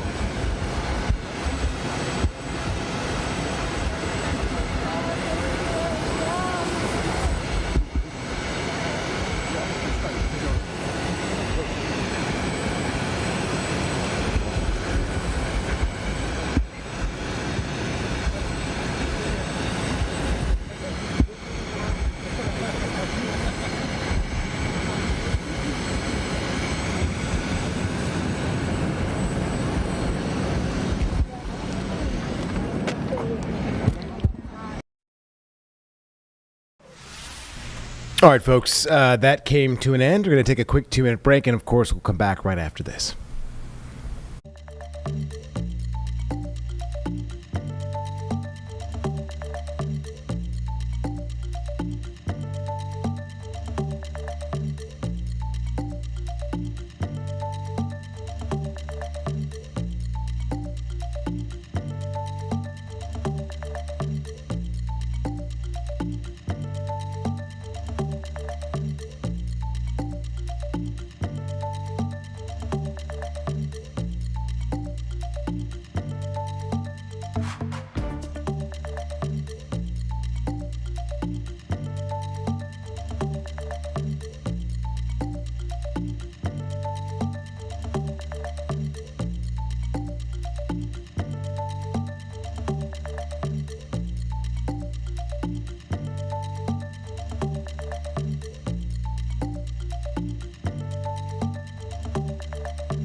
All right, guys, welcome back. We have some more, content for you that'll actually happen here in Charlotte, Carolina Metro Reds opening day, of course. This was an interview that Nick Sturdivant did a little bit earlier, but an opening day here for the Charlotte Knights as well. So let's go to this right now. Welcome back here on Live Impact News on WCNC Plus. I'm Nick Sturdivant. As promised, I said we got some special guests in here, but let's start from the beginning. MLB opening day was yesterday. We had a great game on. Campbell was there. He's producing the show. You don't have to say anything, Campbell. We had the Pirates and the Mets on WCNC Charlotte yesterday. A great slate of games coming up this weekend, today and this weekend. But more importantly, here locally, opening day. Saturday is opening day for Carolina's Metro Reds, local dignitaries, community leaders, Metro Reds players, coaches, all on hand for the special day at the Stick. It's going to be a beautiful day. I can't wait. Here in studio, man, we got the usual suspects. We got a couple of the usual suspects here. We got Tommy Viola, Naho Foundation, Morris Madden, Carolina Metro Reds, Emmett Robinson, also Mo Hill. Man, we got a bunch of legends here, man. Can I get your autograph before, all of y'all autographs before y'all leave today? Is that cool? That's cool. How are y'all feeling, man? We are right there opening day, man. How is the feeling right now? Well, we're excited. We're excited to get things going. It's opening day, man. You know, the grass has been cut. Well, we don't have grass anymore. Turf out there. But, you know, the kids are excited. It's going to be a good time. And, you know, my guys are going to be there with us. And I'm going to have some alumni from Carolinas Metro Reds that graduated like 2011, 2012. Some of the older guys. They're coming back, and they're bringing children with them that are now members of the Carolinas Metro Reds. So we're excited about the whole thing. What's the preparation like for opening day, man? What are you telling the kids? Y'all, you know, Mo, I mean, y'all coaches, man. What are y'all? How y'all getting the players ready? Well, we just try to, you know, we work on them. Well, we work just about every weekend, and we try to work on the weak points. We don't change anything about them. We take what they have and try to make it better.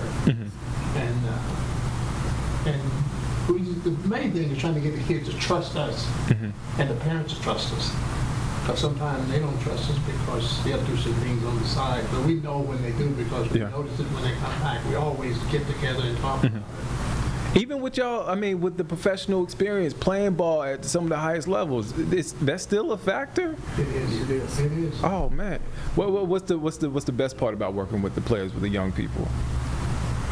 Well, the best thing for me is them having fun playing this game. I know it's a game of the business at the higher level, but if you don't love it and have fun with it, there's no need to be on the field doing it. Yeah. Well, opening day, I know it's opening day. It coincides with Major League Baseball's opening day. But do y'all get those goosebumps? Like I always hear from like football players when August, September rolls around, they have some sort of goosebumps and they feel like they're mentally starting to lock in to, even though they're not even playing anymore. Do y'all still get that feeling? Absolutely. Absolutely. Yes. Always look forward to it. What is that like as a guy? I play Little League Baseball, and so I didn't get to the highest levels of baseball. But what is that feeling like, man, around this time of year? Well, one of the things is that you start thinking about some of the guys that we played with, and I'm fortunate enough to have some of the guys that I played with or against, and we can reminisce about some of the things that we've done.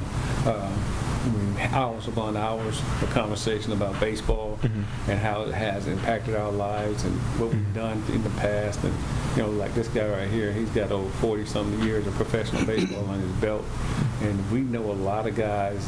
I know, he knows, and Emmett knows. And we just talk and have fun. It's very exciting to know that we're making an impact on these kids, and maybe someday they can have these type of conversations as well.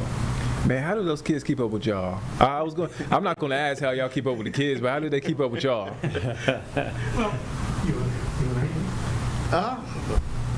Really, as coaches, we love to have fun. Kids think we're crazy. We always joking with each other, trying to joke with them, loosen them up, let them understand, hey, you don't have to be all tight to play this ball game. Relax. And like I said, our coaches, we joke with each other all day long. I know when I first came over to CMR, he and Bobby Falls, I walked in there and they were going at it. I said, oh my God, what have I got myself?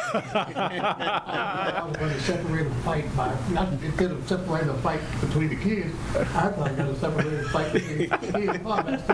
And he looked at me and they started laughing. Man, we do this all the time. So, yeah, so let me know. We were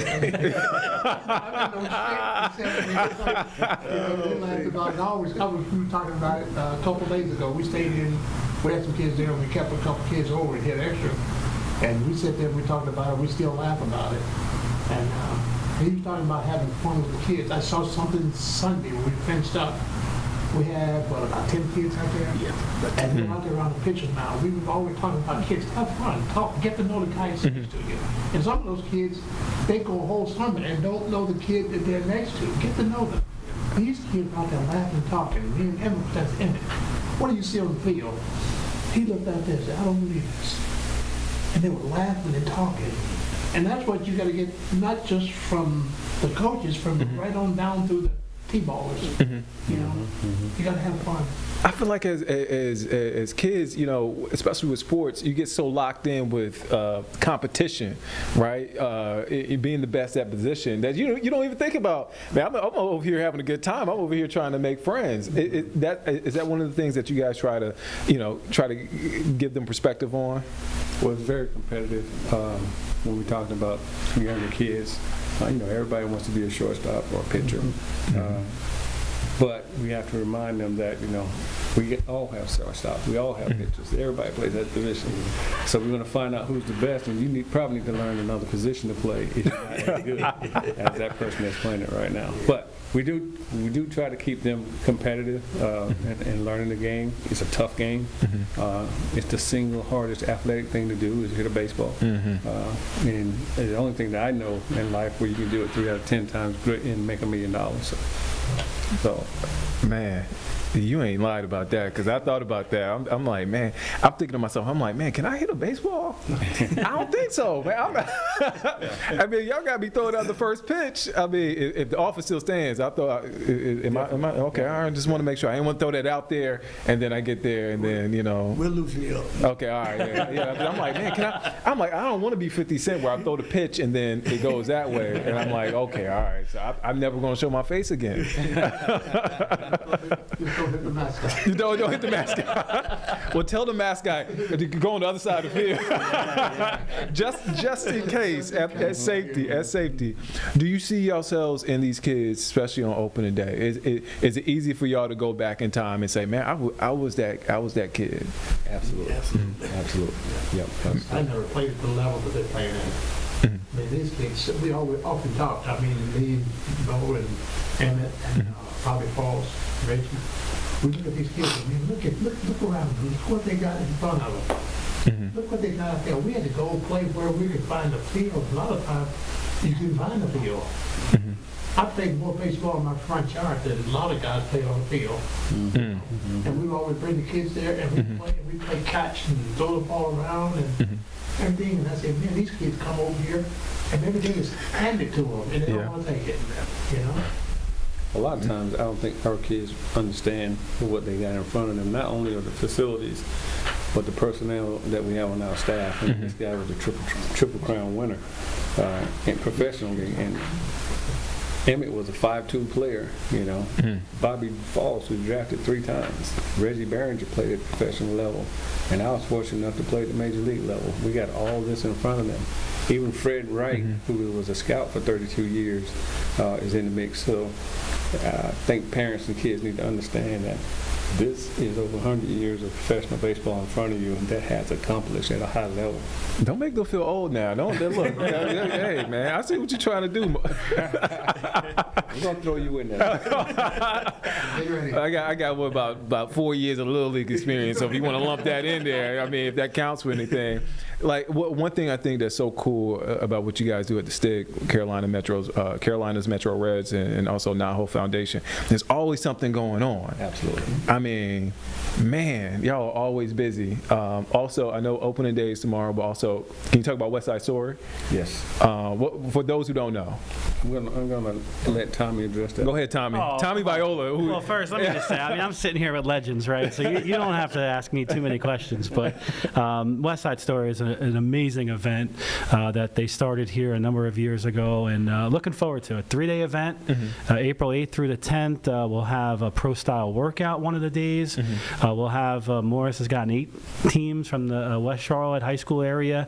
So that's exciting. There's going to be a tournament of 8 teams to play baseball, to win for a championship, which is just part of it. It's more about being out there. There's lunch and learns. There's opportunities to hear from people in the community. So it's going to be a special time. Really looking forward to it. April 8th, 9th, and 10th. Excited, right? We got some lunch and learns. We got the teams coming out. The pro-style workout on day 3 will be special, giving these kids an opportunity to go through some of the different workouts that they can to get some of those analytics and some of those numbers that they may want. So I'm excited for it. It's a great event. We had it the last number of years, and it's back this year, and excited for tomorrow for opening day. So a lot of good stuff. You're right. Oh man, always have something going on. Before I let y'all go, I can't, again, it's opening day across the board. memory that sticks out from opening day? It could be in your playing career. It could be as a fan. What's the baseball memory that sticks out for you? Just give me one. I know there's a million. I'll put you on the spot with that one. That means that's a hard question. I like that. That's tough. Oh man, There's so many. There's so many. Yeah. Many. I think for me is that I never had an opening day at a major league level, but I was that close. Yeah. Twice. And some of the guys that I would have played with when I was with the Dodgers, you're talking about Steve Sachs, Russell, Davey Lopes, Dusty Baker. Mm-hmm. Those are the guys I would have opened up with. And even when I was with the Pirates, you're talking about Barry Bonds and Andy Van Slyke and Bobby Bonilla and those guys. But I spent the whole spring training with them, and in the last week, I was sent down. But I don't see that as being a detriment. Mm-hmm. I think of it as being a little guy from Lawrence, South Carolina, having an opportunity to play at that level with those guys. So I look back on that stuff, and it's a fond memory for me. Oh man, any memory? I mean, if look, I put you on the spot here, so if you don't have one, yeah. I got one. And I played 15 years of minor league baseball. Mm-hmm. And the one to stick out that in 1974, I went to spring training. I was going to quit baseball because I was getting nowhere in it. I stayed with the AAA club all spring, played every single game and get sent down. Mm-hmm. And I got sent back to Class A baseball with that.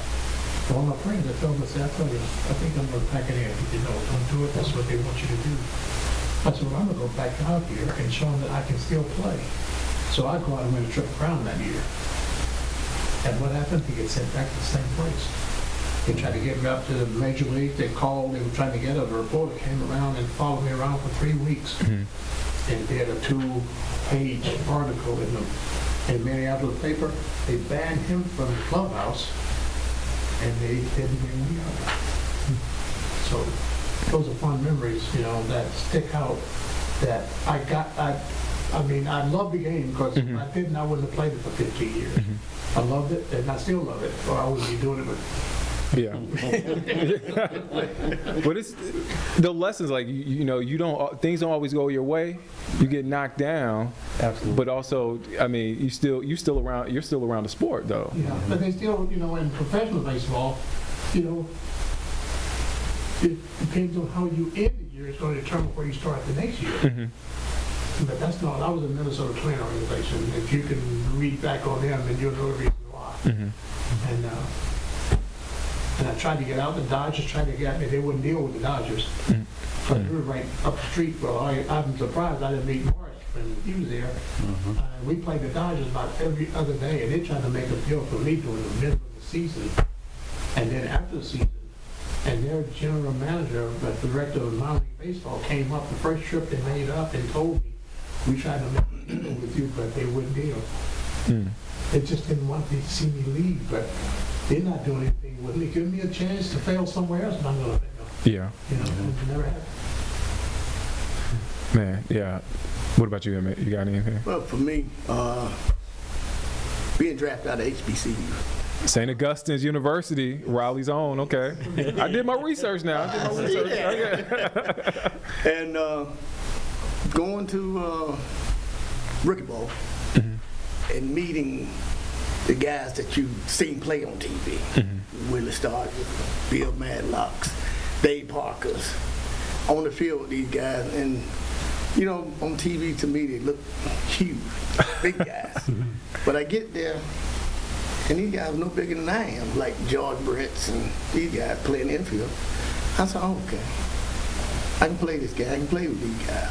I knew I could play, but seeing these guys and watching what they do on the field and evaluating myself against them, so they're no better than I am. So, rooming with guys, roommate, Barry Bonds. Me and him roomed together for about 3 weeks.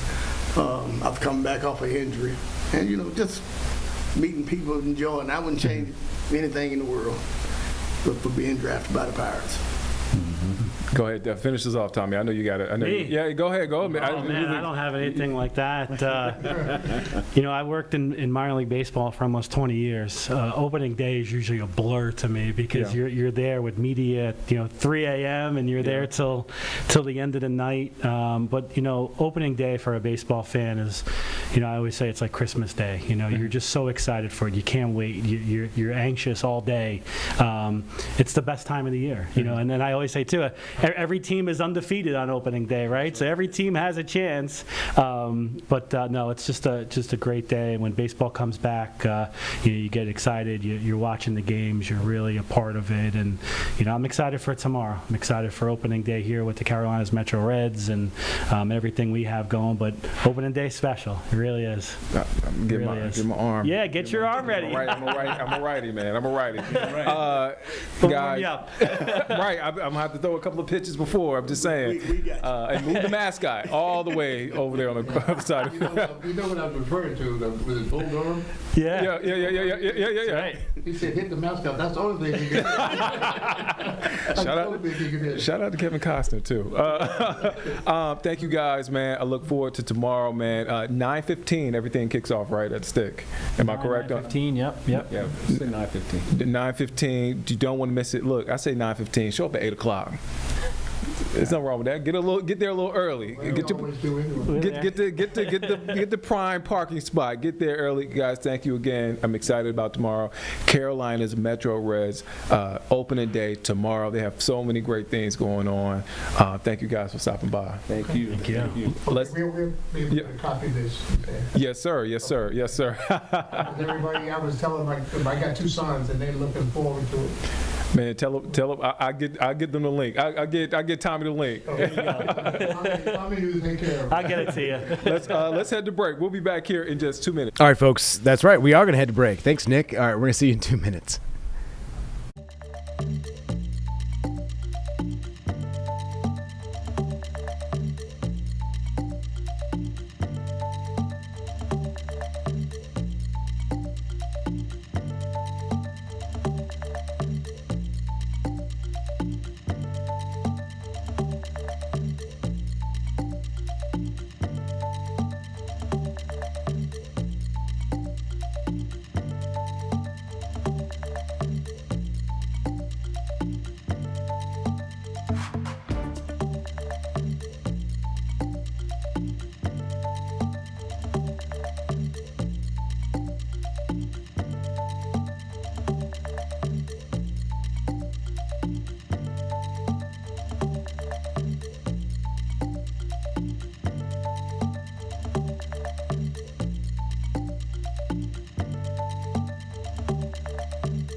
Welcome back. We're going to go now to the Honeybees coach. And if you've gone to a Hornets game lately, you've probably seen the Honeybees. Let's listen in to this interview.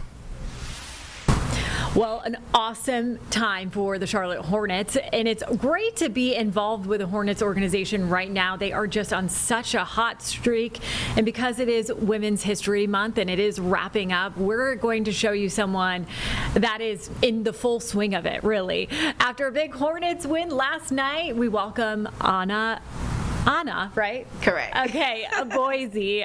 She's the head coach of the Honeybees, I should say, and owner of NC Dance District and founder of Project Full Out. Anna, thank you so much for being here. Thank you for having me. I'm super excited. Yeah, we were just saying, earlier, what an exciting time to just A, be in that arena, but B, to be involved in all of this. What is it like there? It's electric, honestly. I mean, every time I walk into that arena, as I mentioned, I pinch myself that this is actually my job, but it's such an exciting time to be a Hornets fan. I think it's really energized, and from the moment that the first fan walks into this arena to the moment they walk out, as an NBA dancer, our primary job is to maintain that fan experience, and so our Honeybees have just done an amazing job at doing that. Our performances have been on fire. Their energy is incredible. The fan interaction is like none other, and so it's just been a really fun time. I'm really, really proud of this incredible group of women. And I'm sure, though, too, with all those fans there, I'm sure it gives the girls just even more, hypeness and wanting to dance and perform, right? Yeah, absolutely. I mean, our performances, we have had to take them up a notch because of the winning streak and all the fun, and so they've really leaned into my crazy ideas and creativity and trying to do more production style performances and storytelling just to keep the fans super engaged, and they've been so receptive to it. So it's been a fun ride. Okay, so how do you continue to empower these women and keep them excited? Yeah, I just remind them to be their full self. Show up every day, never dim your light. Just really lean into the gift of dance that God has given to all of them, and just allow that to be their driving force, and remembering why they're doing it, why they're there. And that's something that we talk about as a little pep talk. We do a little circle prayer before we go out there just to get our minds right and prepare for the really, really intense, busy day. But yeah, just remind them to be your full self. Never dim your light. Always remember why you're doing it and why you're here, and stay rooted into that gratitude, and just enjoy the ride, enjoy the moment every single day. Every single day. Okay, you're the first black coach of the Honeybees in 20 years, also an alumni. How has your team evolved, and what does it mean to you as a coach? Yeah, well, talk about full circle moment. I was actually on the team 20 years ago. Yeah. So it's definitely been a full circle moment. I love that I lead such a diverse team in itself, and it's something that I just hold with such a high regard. It's such an honor. Historically, the Honeybees have always been known for precision and performance and glam, and so the evolution is really just how creatively we can be at displaying that and maintaining that standard, and even more so, it's just amazing to be a part of an organization where diversity is not only celebrated, but is naturally woven into who we are as an organization, as a team, and really as a city. So it's a beautiful thing to be a part of. I'm so deeply grateful. Yeah. And tell me a little bit about your dance studio and how it is juggling, both things, right? Honey, it's a lot.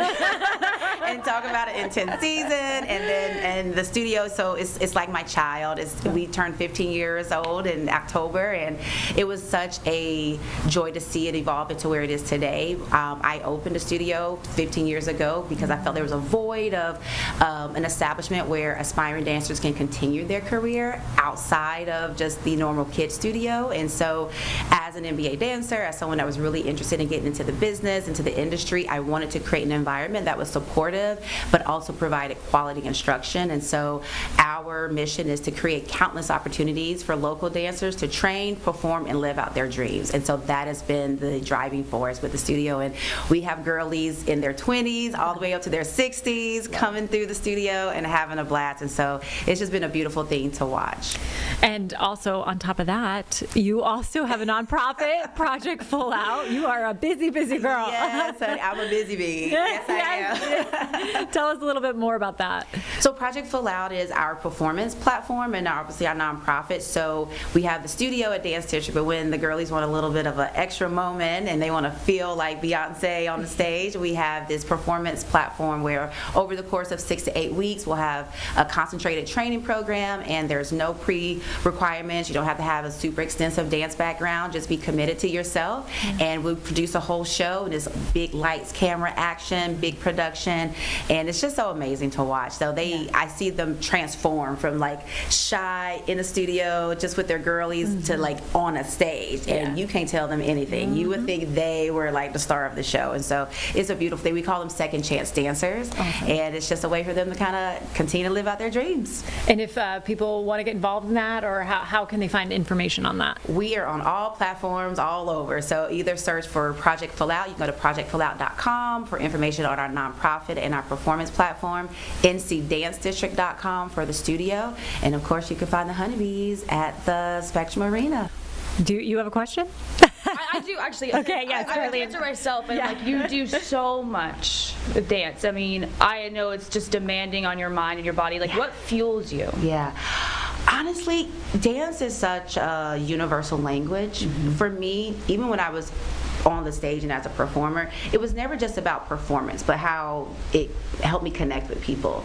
And just having that common language and that common, like, okay, this is our moment, we're about to have a good time, have fun. The joy that comes out of being able to put a smile on someone's face or make them feel good and empowered. So I always remind myself about that when my knees are a little achy, when my neck is kind of stiff, you know, it's just like, it's more than just yourself, it's how you connect and really pour into other people. Right. I believe that's what the gift of dance is about, uplifting and pouring into someone else, and you know, spreading that joy and like making their day a little bit brighter. Right. Well, thank you so much. Yes, thank you so much. And if you check out the Hornets and see the Honeybees just busting out those moves, know that this lady is the one behind it, okay? Thank you. Anna, thank you so much for being with us. Thank you so much for having me.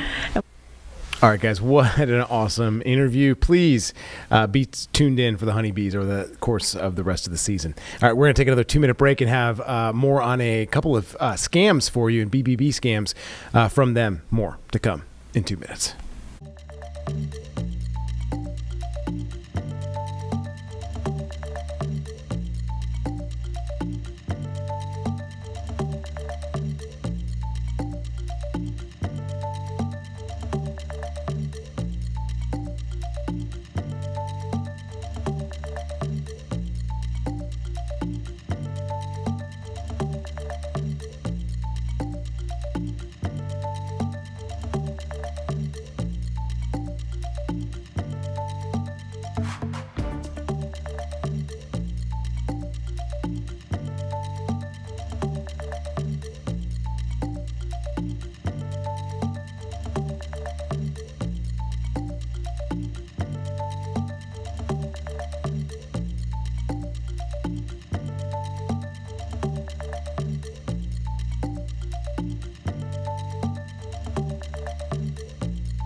Welcome back, everyone. The BBB sat down with us today to talk about fake tickets and roof schemes. And in fact, there are a lot of concerts that will be hitting Charlotte here in the next couple of months. So let's listen into this right now. Before you know it, summer is going to be right around the corner. It's going to be here, and a lot of folks are already planning for music festivals, things of that nature to enjoy the outdoors. But with folks getting ready for summer, so are scammers. They're ready to find new ways to take advantage of you and get your money, whether it is buying tickets or even dealing with storm damage, because we're going to be in hurricane season before you know it as well. We have Juliana O'Rourke from the Better Better Business Bureau, joining us this morning with a warning, so we're not left asking, where's the money? Juliana, how you doing? Good, how are you? Good, looking good and fresh and spring-like. Yes. Let's talk about summer, and really anytime there's a festival. Let's talk about this festival ticket scam. How does this typically work, and why are we seeing so many of these scams right now? Yeah, so spring is really popular, right? Festivals start happening again, concerts outdoors, obviously March Madness is happening. So all of these things are big tickets, right? And so what happens is you're maybe scrolling on social media, you get served an ad for whatever festival, concert, event, whatever it might be. Looks really great, the ad's wonderful, you click on it, you go to a website, it looks really professional, you go to buy tickets, maybe the ticket prices seem a little too high, maybe there's a few other things that don't seem totally right, but it looks very professional. Aside from that, you go to check out, you realize you check out, you never get tickets, you're scammed, or you get served an ad for an event that looks amazing, you go click on the website, buy tickets, and unfortunately the event's not real. So there's a couple different ways scammers are playing people, but at the end of the day, they just want to get your money. They always want to get your money. Yeah. How would one discover that the event is fake? How do you see the red flags? Yeah, so if it's an event you've never really heard of, right? If it's something new, something not public, like in the news all the time, or a yearly event, do some research, check out to see, hey, what are other people saying about this event? Has it happened anywhere else? People like to talk about they've had really good experiences or really bad experiences, and they go online for that. So you can definitely check that. Also, search outside of social media or outside of the ad you've been served to see what you can find about the event. Also, you don't necessarily have to click through. You can hover over that ad to see what the URL is at the bottom of the screen before you actually click to know, does this make sense? Is it going to thefestivalname.com, or is it taking you to some bizarre website with all these different letters and characters and things like that? And then once you get to the site, see if it's secure, see if it's got the HTTPS in the URL bar. You can also do some reverse image searching on Google to see where all these images are searching, or where they're appearing on this current website, as well as the rest of the internet. So there's a few things you can do to sort of be certain, hey, this seems legit, this isn't. And then one thing that we don't really talk about as much, but just trust your gut. If it seems too good to be true, it's probably because it is. Yeah, I mean, because the likes of Ticketmaster and all of those fees, and if people hear that, oh, you can get a ticket, to whatever concert or event elsewhere and so much cheaper, you avoid the fees, it is tempting. Yes, it's tempting. Of course, we all want to get a good deal, right? We don't want to pay as much as the next person. But oftentimes when you see those much better deals or significantly lower ticket prices, there's a reason for it. Yeah, and we have announced that so many musicians are coming to the Charlotte area. Yes. We're really going to have a good season of those kinds of events. All right, let's talk about this roofing scam. Yeah. So after a big storm, homeowners are trying to assess the damage, but also very vulnerable. So scammers are ready to pounce on that too, huh? Yeah, so what happens is a roofing company, a roofer, may come to your front door, knocking on your front door and saying, hey, I'm doing work in the neighborhood, I've been working with some of your neighbors, I can do a free roof inspection. Especially this is prominent after we've had storms, and we just had that really big storm not even 2 weeks ago. Yeah. And so right now is a time where they could be coming around, depending on where your house was, if you've noticed you've had damage. But it's very convenient that they just show up at your door, and they're working for your neighbors and such. And so they're offering these free roof inspections, but ultimately you really want to have your insurance involved for any type of an insurance or a roof inspection. You want it to go through your insurance, of course, and that is obviously tracked. And so you don't really want to just allow somebody that you've never met that is, came to your house unsolicited just go up on your roof, because if you don't go up there with them, or you're not knowledgeable about putting on a new roof, which I'm not, right? The normal consumer, I would assume, is probably not. Then who knows what they could tell you? They could tell you that your shingles are bad. They could be making things up. And I'm not saying that all of them are going to do this, but there is reports that this is happening. This is what scammers are liking to do. And so then what they do is they tell you need all these repairs, or you need a whole new roof, and they'll work with the insurance company. And then that's where it gets a little sketchy. You want to be the one in control. You always want to be the one contacting your insurance company to see what they say. Have them come out, take a look at it. If you have some damage, get more than one opinion. And if a company does come to your door unsolicited, you should be able to ask lots of questions, get lots of answers, see everything in writing, look them up online. They should have a great presence online. Check out bbb.org to see if they're an accredited business. So you have plenty of avenues to take advantage of to look up these people before you you decide to work with them. Yeah, because once you have some storm damage and you're feeling like, oh my gosh, a roofing company just showed up and this is a saving grace that they'll check things out for free.